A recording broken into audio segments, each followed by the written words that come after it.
ആരാണ് മനുഷ്യ നിന്റെ ഭാര്യ എന്നറിയോ? ലോകത്തിന്റെ നേതാവ് മുഹമ്മദ് മുസ്തഫ.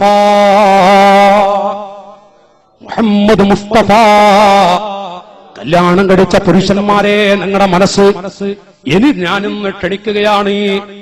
ഇതുവരെ പറഞ്ഞത് കഴിഞ്ഞ കാലത്തെ അവസ്ഥയായിരുന്നു.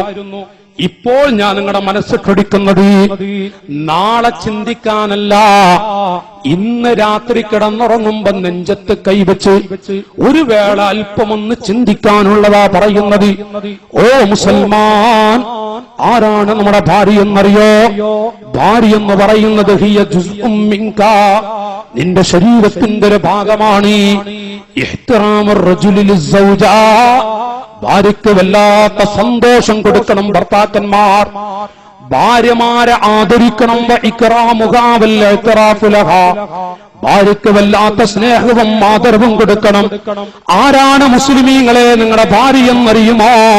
ഫഹിയ ശരീകത്തു ഹയാതിഹി വറബ്ബത്തു ബൈതിഹി വഉമ്മു ഔലാദിഹി വമൗദിഉ സിദ്ദിഹി വനജ്വാ. ഭാര്യമാരെ എപ്പോഴും, ഭാര്യമാർക്ക് ഏത് സമയത്തും സ്നേഹം കൊടുക്കണമെന്നും ഭാര്യമാരോട് ചിരിച്ചു കളിച്ചു നടക്കണമെന്നും, ഭാര്യമാരെ അടിക്കരുത്, ഭാര്യമാരോട് പിണങ്ങരുത്, ഭാര്യയോട് വെറുത്തു പോകരുത്, ഭാര്യമാരെ അടിക്കരുത്, ഭാര്യയെ വല്ലാത്ത സ്നേഹം ഭാര്യയ്ക്ക് കൊടുക്കണമെന്ന് പഠിപ്പിച്ചു പോയ ദീനുൽ ഇസ്ലാം. മനുഷ്യ, നിന്റെ ഭാര്യ ആരാണ്? ഈ ശരീകത്തു ഹയാതിഹി, നിന്റെ ജീവിത പങ്കാളിയാണ്. മാത്രമല്ല ഉമ്മ ഔലാദിക, ആരാണ് മുസ്ലിമീങ്ങളെ നമ്മുടെ ഭാര്യ? ഇസ്ലാം പറയുന്നു, ഉപ്പ എന്ന് വിളിച്ചിട്ട് ചെറിയ കുട്ടി കുറെ കൊല്ലായി ഒരു കുഞ്ഞുണ്ടായിട്ട്, അങ്ങനെ 10-12 കൊല്ലം കഴിഞ്ഞിട്ട് ഒരു കുഞ്ഞുണ്ടായി. ആ കുഞ്ഞിങ്ങനെ നമ്മളെ കാണുമ്പോഴേക്ക് ഓടി വന്ന് നമ്മള് എന്തൊക്കെയാ കുട്ടിക്ക് വാങ്ങിക്കൊണ്ടുവരുന്നത്? ആ കുട്ടിക്ക് മിഠായി വേണോ, അത് എന്തൊക്കെ വേണ്ടത് കൊണ്ടുവന്ന് കൊടുക്കുമ്പോ നമ്മ കാണുമ്പോഴേക്കും വീടിന്റെ മുറ്റത്തെത്തി. ഉമ്മ പിടിക്കാൻ പോകുമ്പോ നമ്മുടെ ഭാര്യ പിടിക്കാൻ പോകുമ്പോൾ കുട്ടി മുറ്റത്തെത്തി.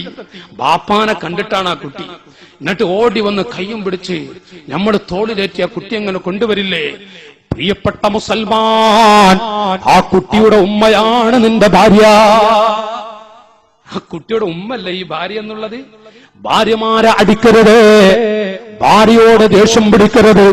കണ്ടോ, ഇസ്ലാം പറയുന്നത് ലാ യഫ്റഖു മുഅ്മിനുൽ മുഅ്മിനതൻ ഇൻ കരിഹ മിൻഹാ ഖുലുഖാ റളിയ മിൻഹാ ആഖറാ. ഇമാം മുസ്ലിം റിപ്പോർട്ട് ചെയ്യുന്ന ഹദീസിൽ കാണാം, ഓ ചെറുപ്പക്കാരെ, കല്യാണം കഴിച്ച പുരുഷന്മാരെ, ഭാര്യയോട് ദേഷ്യം പിടിക്കരുത്, ഭാര്യയോട് ദേഷ്യപ്പെടരുത്. അഥവാ ദേഷ്യം പിടിച്ച് വല്ലതും പറഞ്ഞാൽ അന്ന് രാത്രി ഉറങ്ങുന്നതിന് മുമ്പ് ഭാര്യയുടെ ചുണ്ടത്ത് മുത്തം കൊടുത്ത് പൊരുത്തപ്പെടിക്കണേ. ഭാര്യമാരോട് പൊരുത്തപ്പെടിക്കണം. ഭാര്യയോട്, ഭാര്യയെ അടിക്കുകയോ ഭാര്യയോട് ദേഷ്യം പിടിക്കുകയോ ചെയ്ത ഭാര്യയെ പൊരുത്തപ്പെടിക്കണം. ഈമാനുള്ള മുസ്ലിമേ ലോകത്തുനിന്നുണ്ടോ? ഇങ്ങനൊരു സംഭവം ലോകത്തുണ്ടോ? ചിലപ്പോ വല്ലപ്പോഴാ പെണ്ണ് ദേഷ്യം പിടിച്ച് എന്തെങ്കിലും ഒന്നും ഇങ്ങോട്ട് പറഞ്ഞ 100 പ്രാവശ്യം അവള് പൊരുത്തപ്പെടണം എന്ന് പറഞ്ഞാൽ നമ്മൾ പൊരുത്തപ്പെട്ടു കൊടുക്കൂല. ഏതെങ്കിലും സമയത്ത് എന്നിട്ട് നല്ല രൂപത്തിൽ കിടക്കുമ്പോ അവള് പറയും, ഞാൻ അന്ന് പറഞ്ഞ പൊരുത്തപ്പെടണട്ടാ, അപ്പോഴും പൊരുത്തപ്പെട്ടു കൊടുക്കൂല. എന്റെ ചെറുപ്പക്കാരെ, എന്റെ പൊന്നു പിതാക്കൾ, ജ്യേഷ്ഠ സഹോദരങ്ങളെ, 20 കൊല്ലം 25 കൊല്ലം 10 കൊല്ലം 40 കൊല്ലൊക്കെ കല്യാണം കഴിച്ച് ദമ്പതികളായി ജീവിക്കുന്നവർ സദസ്സിലുണ്ട്. ഇന്ന് വരെ ഭാര്യയോട് എന്തെങ്കിലും പറഞ്ഞിട്ട് പൊരുത്തപ്പെടിച്ചിട്ടുണ്ട്? നമ്മൾ ഭാര്യയോട് ദേഷ്യം പിടിച്ചിട്ട് രാത്രി ഇങ്ങനെ ഉറങ്ങാൻ കിടക്കുമ്പോ ഭാര്യയോട് അവിടെ തൊട്ടടുത്ത് മുഖത്തിങ്ങനെ നോക്കിയിട്ടേ, ഞാൻ ഇന്ന് ദേഷ്യം പിടിച്ചത് നിനക്ക് വെറുപ്പുണ്ടാ? ദേഷ്യം വന്നപ്പോ പറഞ്ഞതാട്ടോ, ഒരു വിഷമവും എനിക്ക് നിന്നോടില്ല, ഞാനൊരു പാവാണ്, നിനക്ക് ഇങ്ങോട്ടൊരു വെറുപ്പുണ്ടാവരുത്. സുബ്ഹാനല്ലാഹ്, എന്റെ അനുജാ, ജീവിതത്തിൽ ഒരു വാക്ക് ഭാര്യയോട് പറഞ്ഞിട്ടുണ്ടോ? ഞാനിത് പ്രസംഗത്തിന്റെ ചൊറുത്ത് നോക്കണ്ട, നിങ്ങൾ പ്രസംഗത്തിന്റെ മധുരം നിങ്ങൾ ആരും നോക്കണ്ട. ഈ ഉള്ളറയിലേക്കൊന്ന് നിങ്ങൾ ചിന്തിച്ചു നോക്കൂ. കല്യാണം കഴിച്ച സ്നേഹിതന്മാരെ, ഞാൻ എന്റെ നഫ്സിനോട്, എന്റെ ശരീരത്തോടൊക്കെ ചോദിക്കട്ടെ, ഭാര്യയോട് ദേഷ്യം പിടിച്ചിട്ട് അന്ന് രാത്രി കിടന്നുറങ്ങുമ്പോ ആ പെണ്ണിന്റെ മുഖത്ത് നോക്കിയിട്ട് ഒരു തുള്ളി കണ്ണുനീര് നമ്മുടെ കണ്ണിൽ നിന്ന് തെറിച്ചിട്ടുണ്ടോ? എന്നിട്ട് ആ പെണ്ണിനോട് ഞാൻ ദേഷ്യം പിടിച്ചപ്പോ പറഞ്ഞതാണ്, ഞാനൊരു പാവാണ്, എനിക്ക് നീയൊക്കെ അല്ലാതെ ആരാ ഉള്ളത്, എനിക്ക് പൊരുത്തപ്പെട്ടേനേട്ടാ എന്ന് പറഞ്ഞിട്ട് ഭാര്യയോട് പൊരുത്തപ്പെടിച്ചോ?